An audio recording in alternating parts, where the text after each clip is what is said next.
નમસ્કાર વિદ્યાર્થી મિત્રો। હવે આજે આપણે એક નવો પ્રશ્ન લઈને આવ્યા છે। આની આગળ આપણે જનરલ સાયકોલોજીની અંદર સેમેસ્ટર 3માં પેપર નંબર 5ની અંદર આપણે શિક્ષણ વિશે સમજૂતી મેળવી। મનોવૈજ્ઞાનિક દ્રષ્ટિએ શિક્ષણ એટલે શું એના વિશે સમજૂતી। એ પછીના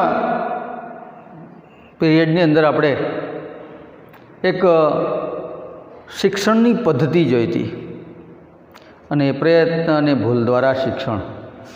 એ પછી હવે બીજી એક શિક્ષણની પદ્ધતિ છે, એને આપણે સમજવા માટે પ્રયાસ કરીએ। શિક્ષણના સિદ્ધાંતો યા પદ્ધતિઓ, પ્રયત્ન અને ભૂલ દ્વારા થતું શિક્ષણ થોર્નડાઇકે આપેલું છે, એના વિશે સમજૂતી મેળવી હતી। એ પછી બીજી એક શિક્ષણની પદ્ધતિ છે અભિસંધાન। અભિસંધાન દ્વારા શિક્ષણ। હવે આ અભિસંધાનના સિદ્ધાંતો બે પ્રકારના છે। એમાં આપણે જોઈએ શાસ્ત્રીય અભિસંધાન, જે પેટ્રોવિચ ઇવાન પાવલોવે આપેલું છે। એટલે ઇવાન પાવલોવે આપેલું અભિસંધાનનો એક શિક્ષણની પદ્ધતિ છે, એ સમજવા માટે પ્રયાસ કરીએ। અભિસંધાન શાસ્ત્રીય અભિસંધાન કહેવામાં આવે છે, જે પાવલોવે આપ્યું છે એને। એટલે શાસ્ત્રીય અભિસંધાનમાં બે બાબતો છે, બે પ્રયોગ કરેલા છે। એમાં પહેલો જોઈએ અભિસંધિત પ્રતિક્ષેપ અંગેનો પાવલોનો કૂતરા પરનો પ્રયોગ। ઇવાન પાવલોવે અભિસંધાન પ્રતિક્ષેપ અંગે એક પ્રયોગ કરેલો છે અને એ પ્રયોગ કૂતરા ઉપર કરવામાં આવેલો છે। સમજવા માટે પ્રયાસ કરીએ આપણે કે કેવી રીતે કૂતરાને શિક્ષણ અભિસંધાન દ્વારા આપવામાં આવ્યું। અભિસંધાન એટલે જોડાણ। એક ઉદ્દીપકનું બીજા ઉદ્દીપક સાથે જોડાણ થાય। એક ઉદ્દીપકની જે પ્રતિક્રિયા અપાતી હોય એ બીજા ઉદ્દીપક દ્વારા પ્રતિક્રિયા આપવા, એ જોડાણ થાય। આ જોડાણ કેવી રીતે કૂતરા પર કરવામાં આવ્યું એ સમજવા માટે પ્રયાસ કરીએ। પ્રયોગને પહેલાં આપણે તો અભિસંધાન પ્રતિક્ષેપ અંગે પાવલોવનો કૂતરા પરનો પ્રયોગ છે, એ સમજવા માટે પ્રયાસ કરીએ। તો એમની અંદર જોઈએ કે કૂતરાને એક વ્યવસ્થિત સ્ટેન્ડ ઉપર ગોઠવવામાં આવ્યો અને કૂતરાના મોઢામાંથી જે લાળ ટપકતી હોય એને માપવા માટેનું એક યંત્ર પણ મૂકવામાં આવ્યું અને વ્યવસ્થિત રીતે બાંધી કૂતરા સમક્ષ એક્સટેન્ડ ઉપર ગોઠવવામાં આવ્યા પછીની જે પ્રક્રિયાઓ હતી તો ઘંટડી વગાડી કૂતરા સમક્ષ પાવલોવે ઘંટડી વગાડી તો કોઈ પણ પ્રતિક્રિયા થઈ નહીં। કૂતરાએ કંઈ પણ કર્યું નહીં, માત્ર કાન ઊંચા કર્યા, બીજું કાંઈ જોયું, કંઈ થયું જ નહીં કૂતરા ઉપર, કોઈ અસર જ ન થઈ ઘંટડી વાગવાથી, કારણ કે કોઈ પણ જાતનું એમની સાથે જોડાણ હતું જ નહીં। ઘંટડી વાગવી અને કૂતરાને કોઈ પણ જાતનું લેવા દેવા હતી નહીં, એટલા માટે ઘંટડી વાગી એટલે ઘંટડી વગાડવી એટલે CS અને એની કોઈ પ્રતિક્રિયા થઈ નહીં। એને અનઅભિસંધિત ઉદ્દીપક કહેવામાં આવે છે।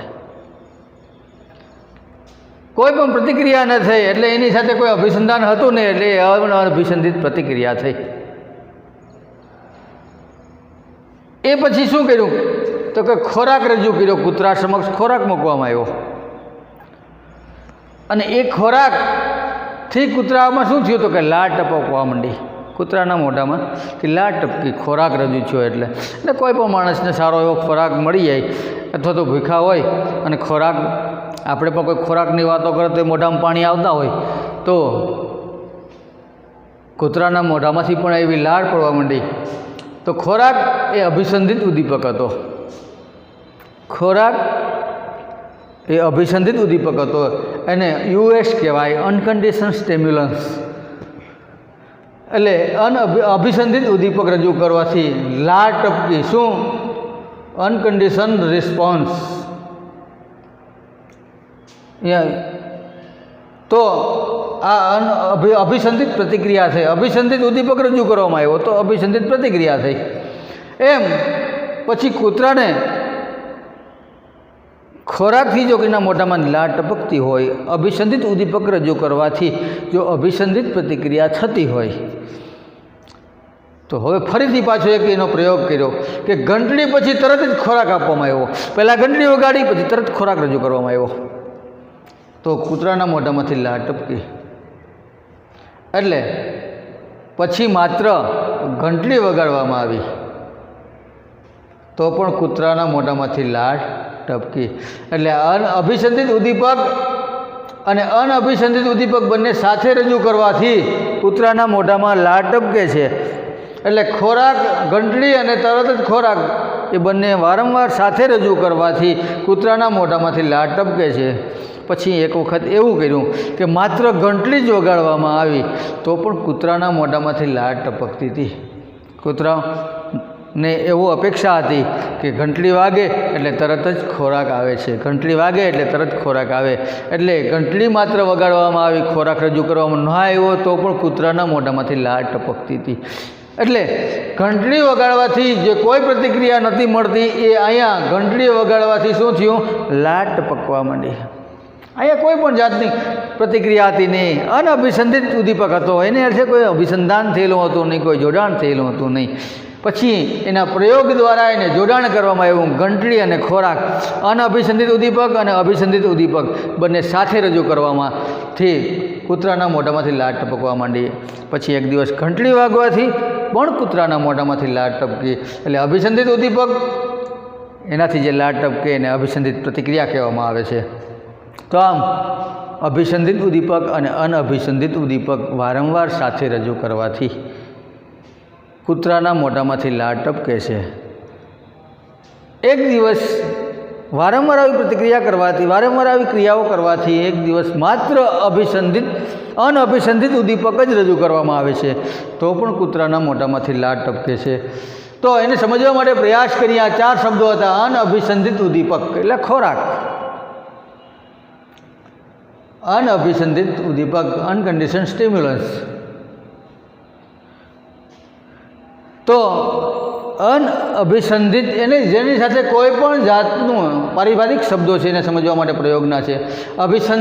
અનઅભિસંધિત ઉદ્દીપક તો કે ખોરાક, એમની સાથે કોઈ પણ જાતનું જોડાણ હોય નહીં, સ્વાભાવિક છે. ખોરાક એ સ્વાભાવિક છે, એનું જોડાણ હોય નહીં, જોડાણ કરવામાં આવેલું હતું નહીં. એ પછી અનઅભિસંધિત પ્રતિક્રિયા, તો કે અનઅભિસંધિત ઉદ્દીપકથી જે રજૂ કરવામાં આવતું હતું, અનઅભિસંધિત ઉદ્દીપકથી રજૂ કરવાથી જે પ્રતિક્રિયા મળતી હતી એ પ્રતિક્રિયાને અનઅભિસંધિત પ્રતિક્રિયા કહેવાય.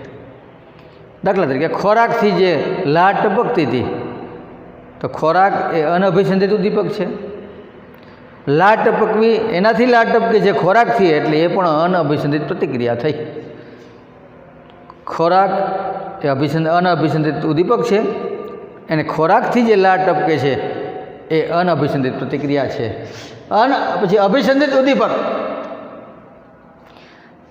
તો કે અનઅભિસંધિત ઉદ્દીપક અને અભિસંધિત ઉદ્દીપક વારંવાર સાથે રજૂ કરવાથી જે પ્રતિક્રિયા મળે છે એને અભિસંધિત ઉદ્દીપક કહેવામાં આવે છે.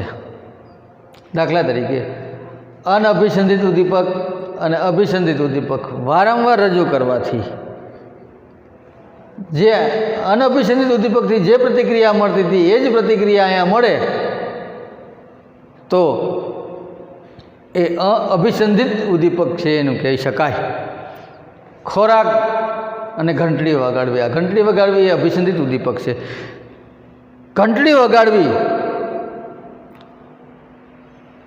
તો ખોરાક અને ઘંટડી અભિસંધિત ઉદ્દીપક અને અનઅભિસંધિત ઉદ્દીપક સાથે વારંવાર રજૂ કરવામાં આવ્યા, અને માત્ર જે ખોરાકથી લાળ ટપકતી હતી એવી જ રીતે અહીંયા પણ લાળ ટપકે છે તો એને અભિસંધિત ઉદ્દીપક એટલે ઘંટડી. એ ઘંટડીનું આપણે ખોરાક સાથે જોડાણ કરવામાં આવ્યું, લાળ ટપકે છે એનાથી. એવી રીતે અભિસંધિત પ્રતિક્રિયા કે જે અભિસંધિત ઉદ્દીપકથી જે પ્રતિક્રિયા મળે, એટલે કે ઘંટડી વગાડવાથી જે પ્રતિક્રિયા મળી ખાલી ખાલી ઘંટડી જ વગાડવી માત્ર, અને જે પ્રતિક્રિયા મળી એ પ્રતિક્રિયાને અભિસંધિત પ્રતિક્રિયા કહેવામાં આવે છે. હવે આને સમજવા માટે આ કૂતરા પરના પ્રયોગ જે પાવલોવે કરેલો છે એને સમજવા માટેની કેટલાક પારિભાષિક શબ્દો આપવામાં આવ્યા છે. એ પહેલાં એક આપણે સમજીએ, એનો બીજો એક અભિસંધિત પ્રતિક્રિયા અંગેનો વોટસનનો પ્રયોગ છે. અભિસંધિત ઉદ્દીપક અને અનઅભિસંધિત ઉદ્દીપકનું જોડાણ કરવું, આને અભિસંધાન કહેવામાં આવે છે. હવે એવો આલ્બર્ટ નામના બાળક ઉપર સસલા ઉપર પ્રયોગ કરવામાં આવ્યો હતો કે જે અભિસંધિત પ્રતિક્રિયા અંગેનો છે, જે સાહેબે વોટસન નામના મનોવૈજ્ઞાનિકે કર્યો હતો પ્રયોગ. હવે જેબી વોટસન એ શું કર્યું પ્રયોગની અંદર, તો કે આલ્બર્ટ નામનું એક બાળક હતું. એ બાળકને કોઈ પણ પ્રાણીઓનો ભય હતો ને, એમાં ખાસ તો સસલાને વારંવાર રમાડતું, સાથે ગોદમાં રાખતું, ફેરવતું એ બાળક. હવે આ સસલાથી ડરવાની પ્રતિક્રિયા ઊભી કરી એનામાં, કે બાળક ડરતું નથી, તો આ ડર ઊભો કરવા માટે શું કરવું.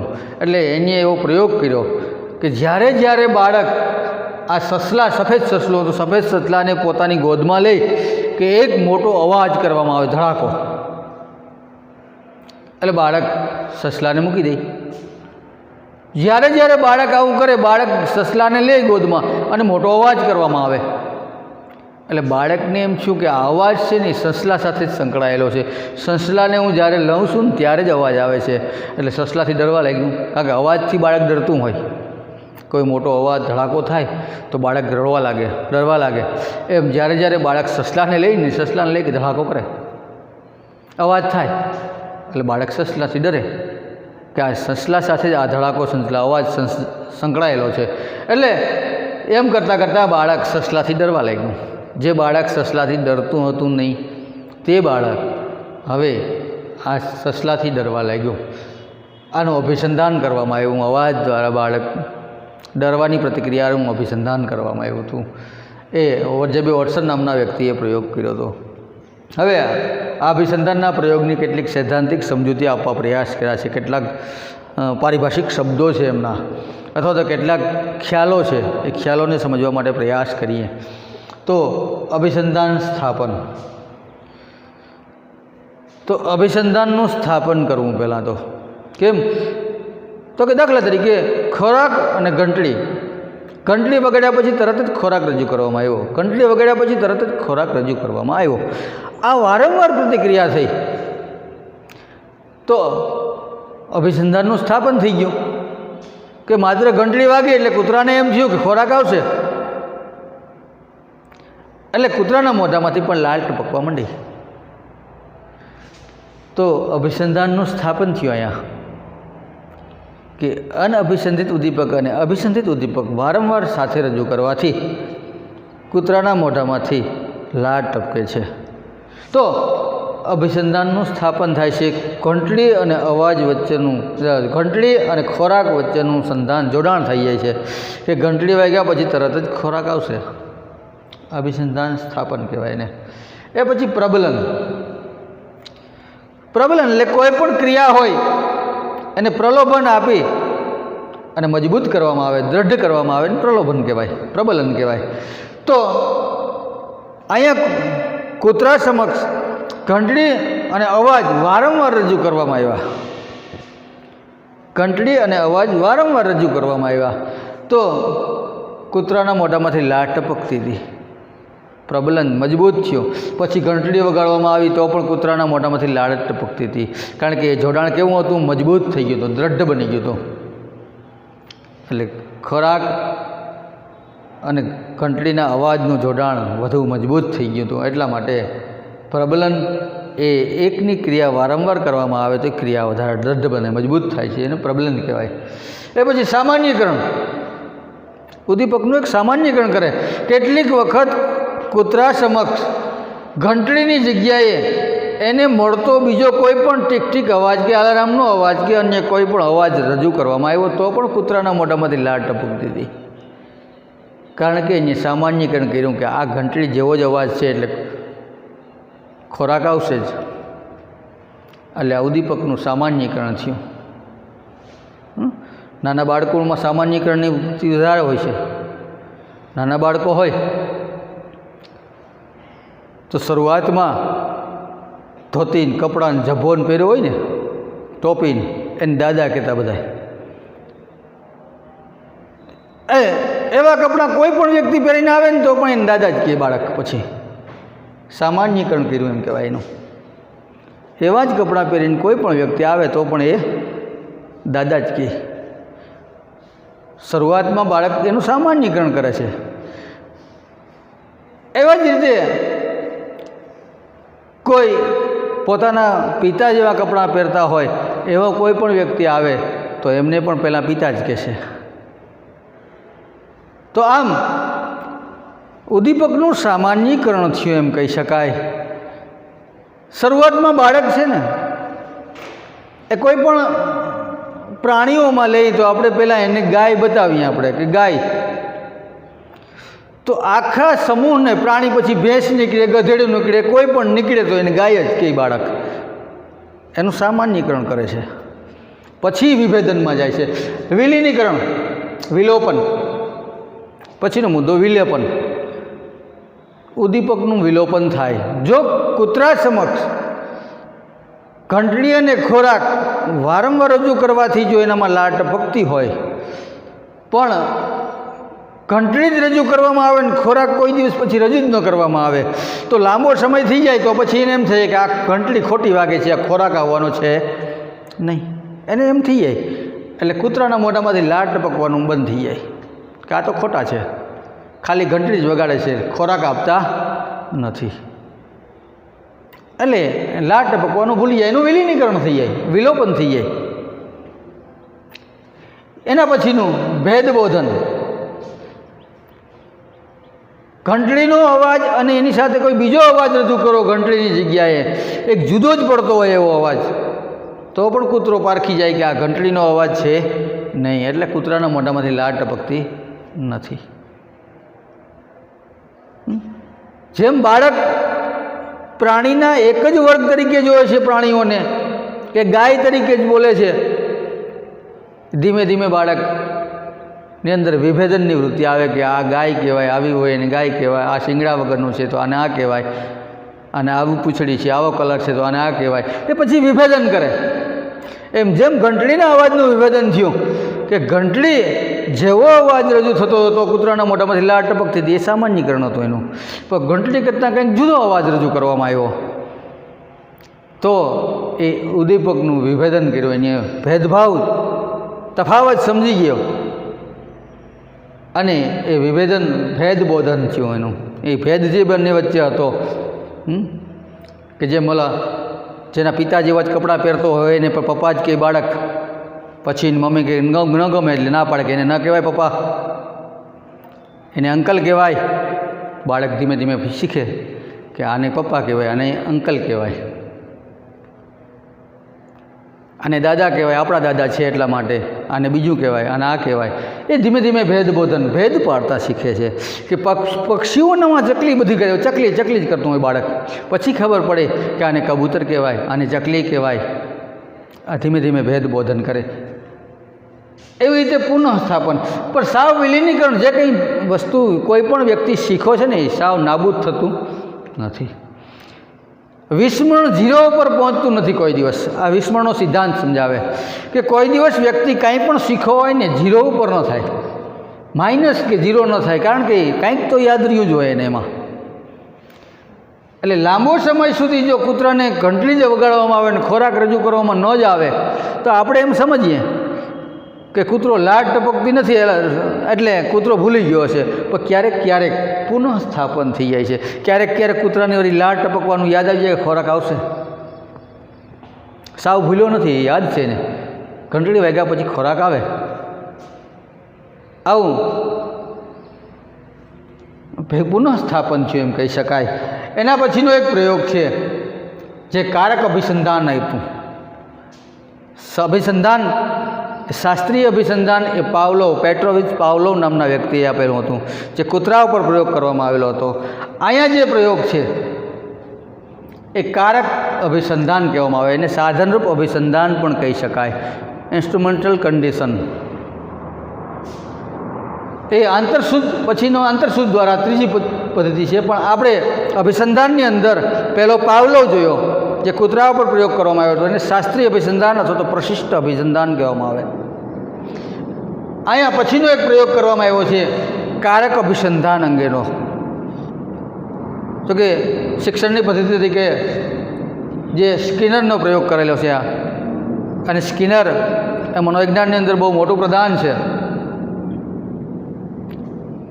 અને કારક અભિસંધાન એ મનોવિજ્ઞાનનું અથવા તો સામાન્ય રીતે જોઈએ તો વ્યક્તિને શીખવા માટેની એક આ શ્રેષ્ઠ પદ્ધતિ આપી છે એમ કહી શકાય. માણસ શીખે કઈ રીતે? પહેલાં અભિસંધાન જે પાવલોવે આપ્યું હતું એમની અંદર ઉદ્દીપકોનું જોડાણ કરવામાં આવતું હતું. જ્યારે અહીંયા છે ને કારક અભિસંધાન જે સ્કિનરે આપેલું છે, સ્કિનરે મનોવિજ્ઞાનની અંદર બહુ મોટું પ્રદાન કરી ઘણા બધા પ્રયોગો કબૂતર ઉપર કરવામાં આવેલા છે, ઉંદરો ઉપર કરવામાં આવેલા છે. તો આમ સ્કિનરે જે અહીંયા અભિસંધાન આપ્યું છે એ અભિસંધાનને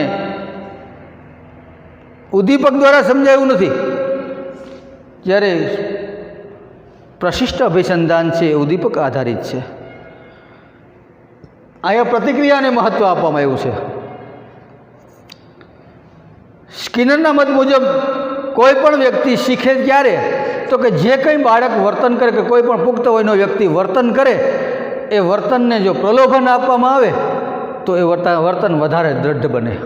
એટલે બાળક કે વ્યક્તિ કે અન્ય પ્રાણી પ્રતિક્રિયા કરે, એ પ્રતિક્રિયાને જો પ્રલોભન આપવામાં આવે તો પ્રતિક્રિયા વધારે મજબૂત બને. કહેવાનો મતલબ એનો એવો છે, દાખલા તરીકે એક કબૂતર છે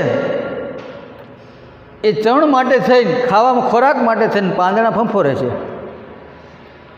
એ પાંદડામાંથી જો એને દાણા મળે તો એ ફરી પાછા પાંદડા ફંફોરશે, પણ દાણા નહીં મળે, એને અનાજનો કણ નહીં મળે તો ફંફોડવાનું મૂકી દઈશ. એટલે પ્રલોભન તરીકે જેને ખોરાક મળતો હતો એ ખોરાક હવે મળતો નથી, એટલે બંધ કરી દીધો. અહીંયા પણ આ એ જ બાબત કહેવા માગે છે સ્કિનર. સ્કિનરે એક ઉંદર ઉપર પ્રયોગ કરેલો. પેલા પ્રયોગને સમજાવી દઉં. ઉંદર ઉપર પ્રયોગ કરેલો ને એ પ્રયોગમાં એક સ્કિનર પેટી બનાવી હતી, અને એ સ્કિનર પેટી એવી હતી કે એમાંથી બહાર નીકળવું હોય તો કળ દબાવવી પડે. એક સાંકળની કળ રાખવામાં આવી હતી, એ કળ દબાવે તો ઉંદર બારોબાર નીકળી શકે એવું, નહીં તો દરવાજો ખુલે નહીં. પારદર્શક પેટી હતી, એમની અંદર પૂરવામાં આવ્યો ઉંદરને. ઉંદર ભૂખ્યો હતો, ખોરાક બારોબાર જોઈ શકતો હતો, ખોરાક મેળવવા માટે પ્રયાસ કરે છે. એટલે ખોરાક માટે થઈ અને આમથી આમ આડાવડા ફાંફા મારે છે. અચાનક કળ ઉપર પગ પડી જાય છે, દરવાજો ખુલી જાય છે, ઉંદર બહાર નીકળી ખોરાક મેળવે છે. ફરી પાછો ઉંદરને પૂરવામાં આવે છે. ઉંદર ભૂખ્યો છે, ખોરાક માટે થઈને ફરી પાછો બહાર નીકળવા માટે પ્રયાસ કરે અને બહાર નીકળી ખોરાક મેળવે છે. તો અહીંયા સ્કિનરે જે પ્રયોગ કર્યો એના સમજાવવા એમ માગે છે કે એનું એક કાર્ય જે કર્યું, પ્રતિક્રિયા કરી બહાર નીકળવા માટેની, એ પ્રતિક્રિયા માટે ખોરાક જવાબદાર હતો, નહીંતર બીજી વખતે પ્રતિક્રિયા ન કરે. ખોરાક મેળવવા માટે એને ફરીથી પ્રતિક્રિયા કરી અને દરવાજો ખોલવા પ્રયાસ કર્યો, નહીંતર દરવાજો ખુલે જ નહીં, અંદર જ રહેત. શરૂઆતમાં એવા પ્રયત્ન કરી, પણ એ પ્રયત્ન મજબૂત કેમ થયા? તો કે એને પ્રલોભન મળતું હતું. બહાર નીકળે એટલે ખોરાક મળતો હતો, પ્રોત્સાહન મળતું હતું. ખોરાક એક પ્રલોભનની પ્રક્રિયા ઉદ્દીપક હતો, પ્રલોભનક ઉદ્દીપક કે જે વ્યક્તિને સુખદ અનુભવ કરાવતો હતો. એટલા માટે બહાર નીકળવા માટે પ્રયાસ કરતો હતો.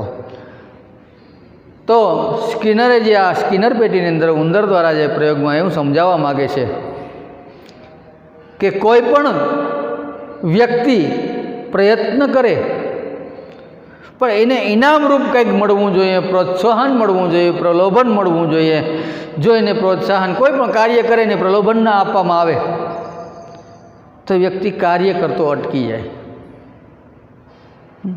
કોઈ સારું એવું કામ કરે અથવા તો કોઈ સારા માર્ક્સ લઈ આવે અને સન્માન કરવામાં ના આવે, એનું ધ્યાન રાખવામાં ના આવે, એના ઉપર ટૂંકમાં જે કાર્ય ઉપર સહેજ પણ દેખરેખ રાખવામાં ના આવે, કંઈ પણ ધ્યાન ન દીધું, કોઈએ પણ લેટ ગો કરી દેવામાં આવે કે એવા તો ટકાવારી બધા લઈ આવતા હોય ને આમ તેમ, કોઈ ટૂંકમાં એની કિંમત ન કરવામાં, એનું મૂલ્ય ન આપવામાં આવે તો એ વ્યક્તિ કામ કરતો અટકી જાય છે. એટલા માટે તો આજે વિશ્વ લેવલ સુધી દેશ ગુજરાતની અંદર બધી જગ્યાએ આવા ઇનામો રાખવામાં આવ્યા છે, એવોર્ડ રાખવામાં આવ્યા છે, પદ્મશ્રી, પદ્મવિભૂષણ, અર્જુન એવોર્ડ, અશોક ચક્ર, આ બધા એટલા માટે કે દરેક વ્યક્તિના કાર્યને વધારે મજબૂત બનાવે છે.